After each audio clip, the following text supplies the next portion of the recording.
شاعر مشرق علامہ اقبال نے افغانستان کے بارے میں ایک ایسی حکیمانہ بات کہی ہے جو اس خطے میں موجود تمام ممالک کے لیے ایک رہنما اصول کا درجہ رکھتی ہے، اور تاریخ اس حقیقت پر مہر تصدیق ثبت کرتی ہے۔ اقبال نے فرمایا، آسیا یک پیکر آب و گل است، ملت افغاہ در آ پیکر دل است، از کشادو کشاد آسی، از فسادو فساد آسیا۔ ایشیا پانی اور مٹی میں گندھا ہوا ایک بہت بڑا وجود ہے، اور افغانستان اس وجود کا دھڑکتا ہوا دل ہے۔ اگر یہاں امن ہوگا تو پورے ایشیا میں امن ہوگا، اور اگر یہاں فساد برپا ہوا تو پورے ایشیا میں فساد برپا ہوگا۔ تاریخی واقعات سے نچوڑ کی ہوئی اقبال کی اس حکمت کو وہ تمام قوتیں خوب سمجھیں جو اس خطے میں اپنی بالادستی قائم کرنا چاہتی تھیں، اور ہم انہی طاقتوں کے ہاتھ میں مسلسل کھیلتے رہے، انہی کا اعلی کار بنتے رہے، اور انہی کے مفادات کے لیے اپنے ہی ہم وطنوں کا خون بھی بہاتے رہے۔ ہم نے افغانستان کے لیے ایسی تمام قوتوں کو راستہ دیا جو وہاں مسلسل فساد برپا کیے رکھنا چاہتی تھیں۔ آج 50 سال کے بعد یہ حقیقت تشت ازبام ہو چکی ہے کہ 1973 میں صدر نکسن اور اس کے مشہور وزیر خارجہ ہنری کسنجر نے اس خطے کے لیے ایک ایسی پالیسی وضع کی تھی جس پر اس کے بعد آج تک مسلسل عمل درآمد کیا جاتا رہا ہے۔ ریسرچ سکالرز اس پالیسی کا نکسن ڈاکٹرین اور پھر کسنجر ڈاکٹرین کے نام سے اپنے تحقیقی مقالوں میں ذکر کرتے ہیں۔ اس ڈاکٹرین یا پالیسی میں لکھا ہے کہ اگر امریکہ اس خطے میں اپنا اثر و رسوخ اور کنٹرول قائم رکھنا چاہتا ہے تو افغانستان، ایران اور پاکستان کو مسلسل پریشان، تباہ حال اور افراتفری کا شکار رکھا جائے۔ آپ کو امریکہ کے عسکری رسالے journal of cold war studies میں ایسے لاتعداد مضامین مل جائیں گے جو کہ 1973 میں تخلیق کی گئی نکسن کسنجر ڈاکٹرین اور اس خطے پر اس کے اثرات پر روشنی ڈالتے ہیں۔ یہ پالیسی ایک پرامن افغانستان میں سردار داؤد کے ہاتھوں ظاہر شاہ کا تختہ الٹ کر اقتدار پر قبضہ کرنے کے بعد بنائی گئی تھی۔ آج اس واقعے کو گزرے 50 سال ہو چکے ہیں، اور اس وقت سے افغانستان آگ اور خون کی ایک وادی میں بدل چکا ہے۔ مولا محمد عمر کی حکومت کے 5 سال ایسے تھے جو امن سے گزرے، مگر اس امن کو غارت کرنے کے لیے امریکہ نے اپنی اسی ڈاکٹرین پر عمل درآمد کے لیے دنیا بھر کی قوتوں کو لے کر افغانستان پر حملہ کر دیا۔ تاریخ شاہد ہے کہ جب تک برصغیر کے مسلمانوں کا ربط اور رشتہ افغانستان کے جری مسلمانوں کے ساتھ قائم رہا، انہیں برصغیر پاک و ہند میں کبھی بھی خوف کی ایک رات تک نہیں گزارنا پڑی۔ متحدہ ہندوستان میں آخری دفعہ 14 جنوری 1961 کو پانی پت کے میدان میں ایک عظیم معرکہ برپا ہوا۔ ہندو مرہٹہ افواج ہندوستان پر اپنا قبضہ تقریباً مکمل کر چکی تھیں کہ شاہ ولی اللہ نے احمد شاہ ابدالی کو نصرت اور مدد کے لیے خط لکھا، اور اس نے سدا شوراوبیو کی سرکردگی میں پورے ہندوستان سے اکٹھی کی گئی ہندو فوج کا قلعہ قمع کر دیا۔ افغانستان کے حالات سے ارد گرد کے ممالک جن میں ایران، موجودہ تاجکستان اور ازبکستان بھی ہمیشہ متاثر ہوتے رہے ہیں۔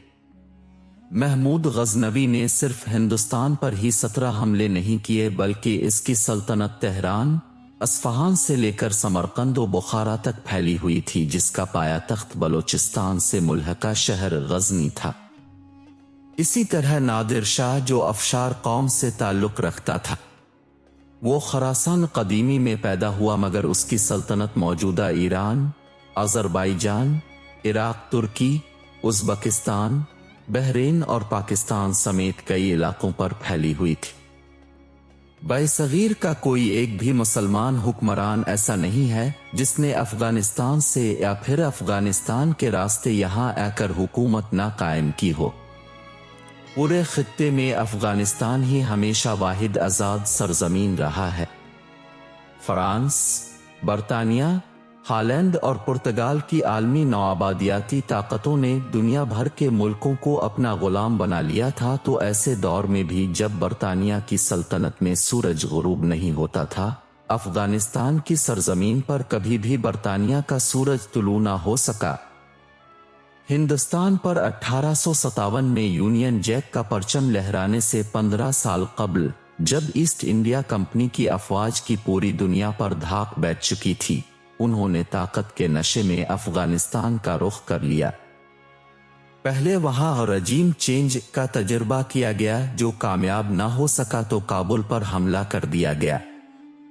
جنرل الفنسٹون کی سربراہی میں 20,000 سپاہی، جن میں 6,000 گورے اور باقی ہندوستانی تھے، سب کے سب 6 جنوری 1842 کے دن کابل کی برف پوش وادیوں میں قتل کر دیے گئے۔ ایک ڈاکٹر کو زندہ چھوڑا گیا تاکہ وہ برطانوی حکمرانوں کو یہ اطلاع پہنچائے کہ اب اس سرزمین کا رخ کیا تو زیادہ مختلف نتائج نہیں نکلیں گے۔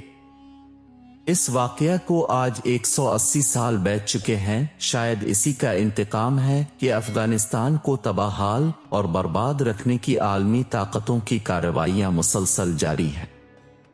یہی وجہ ہے کہ پورے خطے کا امن و امان بھی تہو بالا ہے۔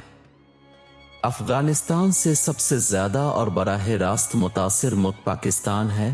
وجہ یہ ہے کہ براہ راست مداخلت کے ذمہ دار بھی ہم ہی رہے ہیں۔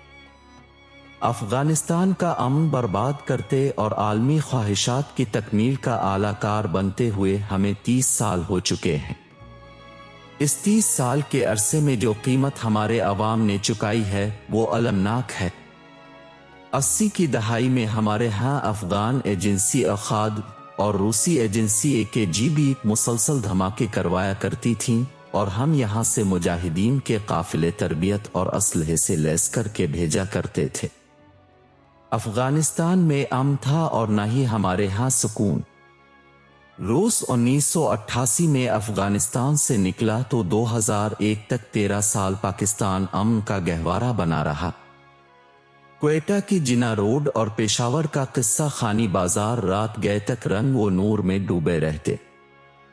11 ستمبر کے بعد ہم پھر عالمی قوتوں کے اعلی کار بنے اور ہم نے امریکہ کو اپنی سرزمین دے کر اپنا 13 سال کا امن برباد کیا، اور پھر اگلے 20 سال کی بدامنی، دہشت اور موت خرید لی۔ افغانوں کا تورا بورہ تو شاید نہ بن سکا، مگر ہمارا تورا بورہ بن گیا، جس کی گرد میں 70,000 پاکستانی دفن ہو گئے۔ افغانستان میں اگست 2021 میں امارات اسلامی کی حکومت آئی تو وہاں امن آ گیا۔